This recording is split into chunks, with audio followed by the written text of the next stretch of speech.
Hey, welcome everybody. Thanks for joining me today. And I want to talk to you about a really super important topic today, and that is sleep. And really, because we work with weight loss, right? Sleep and the effects on weight loss. So let's dive right in. And what I want to say to you, first of all, is I'm a scientist by training, and I come at everything in my life from a scientific perspective. So I don't bring forth theories that are unsubstantiated by science. So just know that about me. When I talk to you, I have the science behind it, or I'll tell you that I don't. I'll tell you this is just some random theory, but worth a try. No, sleep and weight loss have a ton of science, real science, not funded by any kind of industry group. This is actual real science, clinical trials, et cetera, et cetera. So I want to start off by saying, well, first of all, welcome. Secondly, you snooze, you lose. So normally that has a negative connotation, right? Not in this context. So I'm going to come back to that, but just remember, you snooze, you lose, because that makes it super easy to remember what we're talking about today. So let's just start in with the studies. And I'm not going to bore you with the details of the studies. I'm just going to get straight to the point because that's what's most interesting. Studies have shown over and over and over for decades that sleep and weight, whether it's weight gain or weight loss, are definitely related. Now, I'm going to give you a tiny, tiny lesson in science. When somebody says they're related, that means that they're correlated, meaning that there hasn't been a determination of cause and effect yet. Meaning, if somebody says, oh yes, sleep and weight loss are correlated, then my next question is, well, but is there a causal relationship there? Meaning, does sleep cause or lack of sleep cause weight gain or something like that? You get the point. So observational studies, population studies, those can determine correlation, but not causation. So I'm interested, yes, in that information and that data, but more importantly, in the cause and effect data, which is clinical trials, peer-reviewed, randomized controlled trials. That's what really gets me going because they've shown cause and effect. So let's talk a little bit about that, because you're going to find that if you're not getting enough sleep, that could be a reason that you're struggling to lose weight. One reason, of course, there's weight loss is multivariable, right? But this is one thing that you can do to possibly get your weight loss back on track. So in clinical trials, individuals who are on a weight loss program and slept 7 to 8 hours a night. Now, 7 to 8 hours is going to turn out to be a key in proper sleep, in getting the most benefits from proper sleep. If you sleep 9 or 10 or 11 hours a night, likely something else is going on in your body that's requiring that. So when I'm talking about this, we're talking about 7 to 8 hours of sleep is optimal for almost every human. When people on a weight loss program slept 7 to 8 hours a night, they lost weight faster than people who were on the same weight loss program, but who were restricted to 6 hours of sleep. That could be just 1 hour of sleep difference per night. So it doesn't take a huge sleep deprivation to cause this effect. One single hour over and over and over again. So if you're sleeping 6 hours a night on average, you're not going to lose weight very fast. But if you can sleep one more extra hour, you're going to lose weight a lot faster. People who sleep more tend to be less hungry or have reduced cravings for sugary and salty foods, meaning our trigger foods, our go-to foods. When we feel like the snacking thing coming on, or when we eat emotionally, and that opens up a whole another avenue that we could go down at some point, but not now. When you're eating emotionally, when you're craving, like your brain is craving these sugary and salty foods, It could be because you're not getting enough sleep. So get more sleep and see if your cravings don't reduce themselves. So I want to take a little bit of a diversion away from weight loss, because I also want to bring in how important sleep is to other aspects of your health. Sleeping less not only affects your weight and your ability to lose weight, it also affects your brain. It also affects your whole detox system, your whole lymph system, your liver, etc. Because if you're not sleeping the right amount, guess what your body does at night, right? That you really have no idea about. It detoxes you from all the junk. I mean, we live in a toxic world, right? We live in a toxic soup. So there's no way of getting around it. You can have the best quality air purifiers. You can have the best quality water purifiers. You can eat all organic food. It doesn't matter. We live our society. We've created this toxic soup for ourselves. So you're going to get toxins in your body somehow, some way. And what the body does, the magic of the body, what it does overnight while you're sleeping is it detoxes all of that stuff. Not 100%, but that's when the magic of detox happens, is overnight. So one of the reasons that you hear so often is stop eating 3 hours before you go to bed.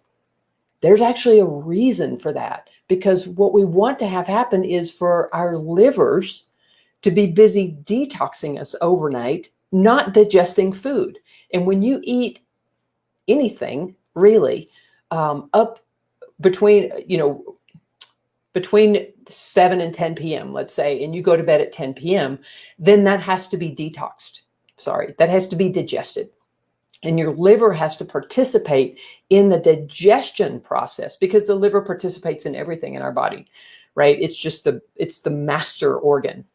So when you're sleeping, you want your body to be fully engaged in detox. You want your liver to be fully engaged in detox, not in digesting food. So that's the reason. In case you didn't know, we hear that all the time. Stop eating 3 hours before you go to bed. There's an actual reason. And equally important, if not more important, we have a lymph system. It's like the body's trash can. So the lymph system gets emptied, right? But the lymph system doesn't go into the brain. So it's just been recently that scientists have discovered that the brain has its own lymph system. It's called the glymph. So lymph with a G. So it's the glymphatic system. And that gets emptied overnight, right? So if you're wondering why, if you sleep 3 or 4 hours, your brain's in such a fog, one reason is because all those toxins in your brain from the previous day didn't get to be emptied out of your brain. So all those toxins are still swimming around in your brain. So super important for brain function also. And what they've also discovered is that when you have a sleepless night or an overnighter, like in college or your younger work days, you pulled overnighters, what happens is, they've shown this, when you have those low sleep nights, beta amyloid proteins build up in your brain, meaning the glymphatic system and the detox system in the brain detox those beta amyloid proteins.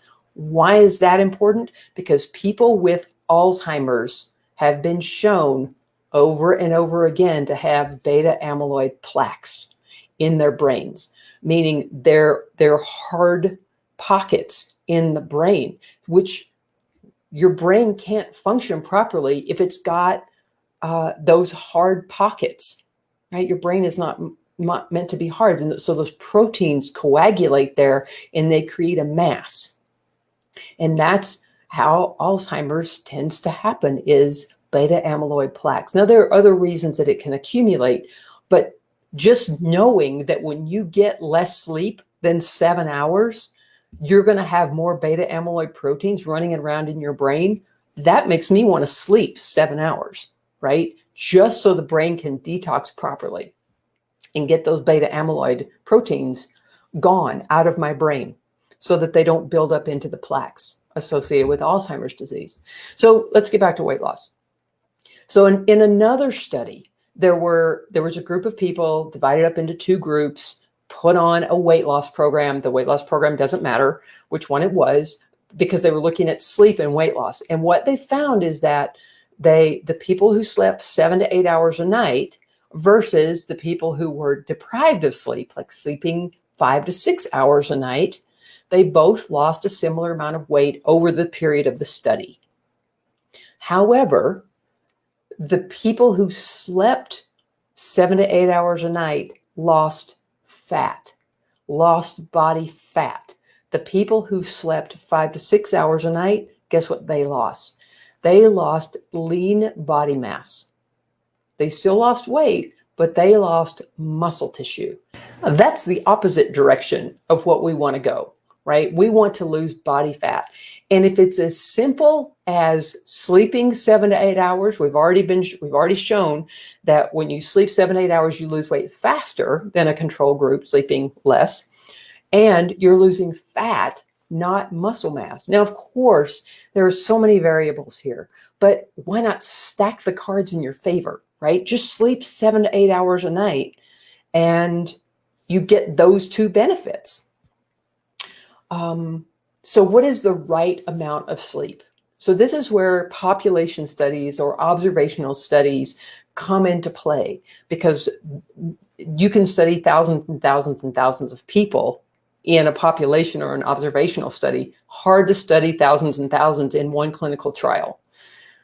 So what they've discovered is that 7 hours is the magic number of sleep to get per night for longevity, healthy longevity, to keep your brain and your body healthy, right? To stay at your optimal body weight and to live a long life. One of the most important things that you can do for healthy longevity is sleeping 7 hours every night. Now, you might think, well, I sleep like 5 hours during the week and then I catch up on the weekends. Nope, doesn't count. It doesn't work that way. I know for me, when I sleep less than 7 hours a night for 2 or 3 nights in a row, my brain just kind of goes into soft mode, into like sleep mode.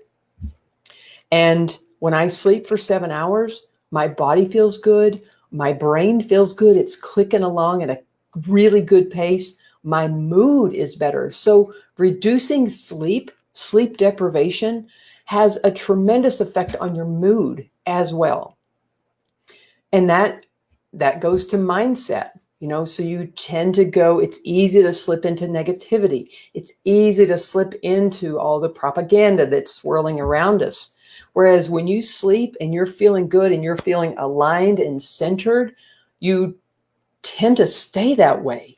And all this stuff bounces off of you much, much more easily. So 7 hours gives you the best overall health and the longest life. And that's 7 hours every single night on average. Some nights you might sleep 6.5, another night you might sleep 7.25. That's fine, so long as you're right around 7 hours every single night. So now the question, how do you sleep? How do you sleep every night? Do you sleep well, or is your sleep very spotty or elusive? So I'm going to give you some tips to get better sleep. One of the biggest things that I see is that people are on their cell phones or their devices, or they're watching TV all the way up until they turn everything off, and then they expect their body to go to sleep. Most people, that doesn't work, especially over the long term. Why? Because devices have a blue light behind them. If you look at a computer screen, or you look at your cell phone or your iPad or whatever, you can see that it's a blue light. Like it's not a warm yellow light, right? It's a harsh blue light. What is that telling your brain? It's telling your brain that it's noon. So if you're looking at your phone at 9 o'clock at night, that phone screen, that light behind your phone screen, unless of course you have it put on nighttime, but if you're looking at it at its day kind of light, Sorry, I don't have a better word for that. It's telling your brain that it's noon. And this goes into chronobiology, which I can talk about at length another time. But basically what I want to say is if your brain thinks it's noon, your pineal gland also thinks it's noon. And at noon, it's not going to produce melatonin. Why? Because you don't need it, right? You don't need melatonin, which is your sleep aid, your own natural chemical sleep aid that your body produces, your pineal gland produces for you when it's bedtime, right? So as you work your way up to bedtime, if you're looking at a lot of blue light, it's telling your brain, hey, it's noon or it's daytime, don't produce. And this is a problem with LED lighting, just in general in your home. Again, a topic for another conversation. I can go off on all kinds of tangents, so I'm gonna be disciplined here, but those are topics I can talk about another time. So what do? Right? Get all of that out of your bedroom. That's the simple answer. Get your TV out of your bedroom. Get all of your devices. When you walk into your bedroom at night to go to bed, leave all of your devices in your living room or in your kitchen. Put your charger in your kitchen and leave your phone and your iPad and any other device that you have, leave it in the kitchen. Otherwise, it's just creating havoc for you, really, and your sleep. The other thing that you can do is you want a completely dark room. If you open your eyes at night and you can see anything, there's too much ambient light. So do whatever you have to do to get your room completely dark. Another thing, make your environment cool, all right? People don't sleep well when it's hot. So cool down your bedroom because that works with your body's own natural cooling and warming system. When your core body temperature drops at night, that tells your body, hey, it's time to go to bed. Let's see. Oh, another thing is back to the blue light is get some orange glasses. You can get them on Amazon for $20, but get some orange glasses and get the kind that wrap around, right? And put them on. So you're already done eating 3 hours before you're going to bed. When you're done eating, put your glasses on because it tells your body, hey, if we're thinking about chronobiology, the sun is setting. You notice when the sun is setting that there's an orange hue. So that's telling your body we're getting ready for bed. And I know for me, when I put my orange glasses on, everything calms down. My whole body, my whole brain, my whole electrical system just calms down. Highly recommend orange glasses. And even if you put them on 15 minutes or maybe a half an hour before you go to bed, you'll notice something significant happens for you. Orange glasses are the bomb. The other thing is schedule. Go to bed at the same time, get up at the same time. Okay, every time, every day, every night. Let's see. Exercise. Don't exercise right before bed, but sometime during the day, exercise on a regular basis improves sleep. It's been shown in studies. It improves sleep. Avoid caffeine. I mean, my rule is I don't have caffeine after 2 p.m. Avoid nicotine. Nicotine is also a stimulant, so don't have nicotine, well, ever, but for our purposes, after 2 o'clock, because your body has a chance to get rid of it. Alcohol is also a problem when you drink at night. Now, I'm not recommending that you drink during the day or during the morning, but what I'm saying is really limit your alcohol. If you need a beer or a glass of wine with dinner, if that's really appealing to you, if that gives you some quality of life, or you're going out to dinner, remember, we're shooting for stopping eating, including stopping drinking alcohol 3 hours before you go to bed. Okay, that way your body has time to process it again before you go to sleep, when we want your liver not processing alcohol, but processing all the toxins in your body, which your alcohol puts a lot of toxins in your body. So it's got to process those in a different way, but we don't want it to have to be processing the alcohol as it's digesting it, right? Establish a relaxing bedtime routine. meditation, listening to quiet music, journaling with a piece of paper or a journal and a pen. So not on your computer, that doesn't count, but journal. It's a great way to go to sleep. And then in terms of eating, eat plants. People who eat fiber, have a really high fiber diet, they tend to sleep better. That's all there is to it. They tend to sleep better. So eat more plants. And then melatonin, I've got a melatonin supplement. When I have trouble sleeping, I just, a couple squirts under my tongue. That makes it very absorbable quickly. And that's what I want. I don't use it every night. I want my pineal gland. I want to create an environment so that my pineal gland actually produces the melatonin that I need. But sometimes, we live in the world, right? So a good melatonin supplement is always good to have. And then vitamin D, high doses of vitamin D will also help you sleep. So those are some tips and tricks. That is how important sleep is for weight loss and for health, just in general, for healthy longevity, for a healthy brain. So I hope that you found this was interesting and useful, and you've learned some things that you can go put into practice yourself in your life. So change some habits and patterns for yourself. And if you want help, if you want to talk about this more, I can help you. I can help you with sleep. I can help you with weight loss. If you want to reach out for me, we can have a conversation about either one or both of those topics. Just private message me and we can get on the phone together. It has been my pleasure and my honor to be with you today.